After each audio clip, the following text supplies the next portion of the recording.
কি চলছে এখানে? আমরা বন্ধুরা একটু পার্টি করছিলাম। কেরালা থেকে? হ্যাঁ প্রচুর চেঁচামেচি, লাউড মিউজিক। পার্টি চলছে নাকি? স্যার, মাই হ্যাপি বার্থডে। এগুলো কি গাঁজা? কিছু যদি করা যায়। দেখুন স্যার, এখানে গাঁজাও আছে আর ঘুষও আছে। এই দেখুন স্যার। বাড়ি কোথায়? এসব কি করছে? Sir, first time, just for fun. Carrom, Antakshari, এসব করে ফান হয় না বুঝি? স্বাস্থ্যের পক্ষে ক্ষতিকারক, ছেড়ে দেয়। আর কি আছে তোদের কাছে? Cocaine, heroin? আর কিছু নেই স্যার, শুধু এইটুকুই। তাহলে সবাইকে চেক করতে হচ্ছে। আরে ভাই, অ্যারেস্ট হলে কি হবে জানিস তো? স্যার প্লিজ স্যার, এবারের মতো ছেড়ে দিন। এই জগদীশ, কি কেস লাগবে ওদের?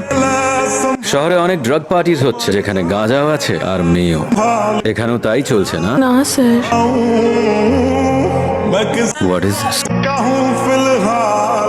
একে সার্চ করো। ভয় পাওয়ার দরকার নেই। Hands up.